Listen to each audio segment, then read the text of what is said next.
Bonjour, ici Guillemette pour Amaourire et Grandir Autrement. J'accompagne les femmes en conflit avec leur corps à se reconnecter avec elles-mêmes. J'ai eu la grande joie d'interviewer le docteur Olivier Soulier, d'interviewer Christian Flech et le docteur David O'Hare pour faire connaître une autre vision de la maladie que celle communément admise.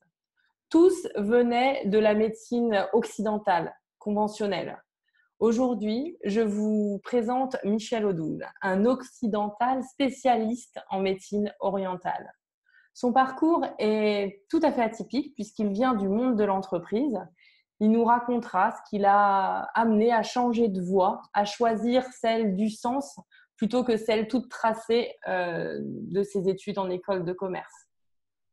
Aujourd'hui, il est à la tête de l'Institut français de Shiatsu et il est aussi l'auteur d'un grand nombre de livres, dont le très fameux « Dis-moi où tu as mal, je te dirai pourquoi ». Les cris du corps sont des messages de l'âme, tout est dans le titre. Alors Michel Odoul, vous avez une place toute particulière pour moi parce que c'est de vous que vient la métaphore de la calèche, qui est celle que mes clientes connaissent très bien maintenant parce qu'elle est à la base de l'accompagnement que je leur propose. Nous aurons l'occasion d'y revenir ensemble. Donc, au programme aujourd'hui, je vous propose de partir à la rencontre de ce grand homme et de porter un autre regard sur votre corps et sur ses mots. Mon fil rouge reste les femmes, le féminin, et nous y reviendrons régulièrement. Alors, entamons la première partie de cet entretien avec vous, Michel Odoul. Je vous laisse vous présenter. Ah oui, quel gageur.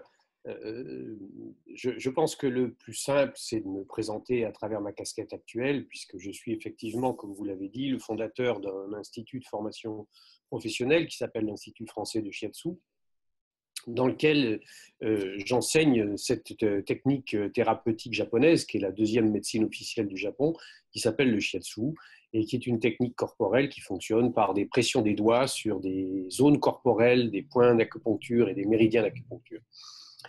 Je suis également l'auteur d'un certain nombre d'ouvrages, dont celui dont vous parliez tout à l'heure, qui est effectivement un best-seller, en ce sens où j'ai déjà dépassé largement les 600 000 exemplaires de cet ouvrage. Et je crois qu'à travers lui, j'ai pu exprimer et traduire quelle était ma recherche, ma passion et mon travail, à savoir essayer de comprendre qu'est-ce qui peut faire qu'on constitue des liens entre le corps et l'esprit. À travers mes vécus et mes ressentis dans mon corps, y a-t-il quelque chose que je puisse avoir à comprendre ? Et ainsi aller vers cette question qui est une question finalement peut-être sociétale, qui est extrêmement importante, qui est la question du sens. Et la question du sens pris dans son acception la plus large, c'est un mot très particulier, le mot sens. C'est un mot en fait qui va signifier à la fois la direction, c'est un mot qui va signifier un outil de perception du réel, nous avons 5 sens et puis peut-être même un 6e. Et enfin, c'est le mot qui a un sens particulier à travers justement la signification ou la signifiance de quelque chose. Et que peut-être bien que les 3 sens qui sont associés à ce mot-là ne sont pas dissociables et font que l'individu qui rencontre à des moments donnés des souffrances ou des douleurs, des ressentis ou des interpellations dans ses vécus physiques, est peut-être quelqu'un qui est dans un moment de sa vie où il a besoin de se poser des questions sur le sens de celle-ci, le sens de ce qu'il rencontre. Et cette interpellation-là, qui est une interpellation à être, eh bien malheureusement, moi je constatais dans ma démarche, et on aura sans doute l'occasion de l'évoquer, que nous avions à la fois la chance et à la fois la malchance d'avoir la capacité à faire taire ce qui s'exprime. Et c'est vrai que faire taire ce qui s'exprime est quelque chose qui va faciliter le confort au quotidien, mais qui est peut-être quelque chose qui, si derrière cette souffrance-là, nous nous servons de ce qui nous permet de faire taire le symptôme uniquement pour anesthésier la conscience, c'est quelque chose qui va devenir fortement problématique et conduire finalement le principe de vie, selon cette image de la calèche que vous évoquiez tout à l'heure, à crier un tout petit peu plus fort, c'est-à-dire à nous amener à une interpellation que nous n'allons pas pouvoir éviter d'entendre.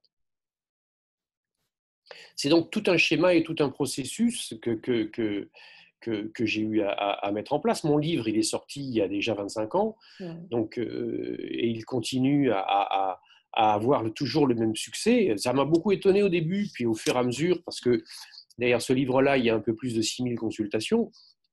Donc, au fur et à mesure du temps, etc., je me suis rendu compte que finalement, c'était peut-être logique et que j'étais venu à un moment donné, comme disent beaucoup de mes patients, j'étais venu mettre des mots sur des ressentis ou des sensations que les gens avaient par eux-mêmes, que nos grands-mères connaissaient.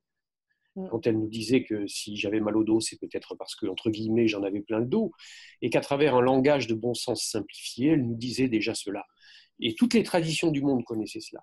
Seulement la nôtre, elle avait été un petit peu estompée par cette science glorifiante du 19e siècle qui croyait tout réduire à la matière.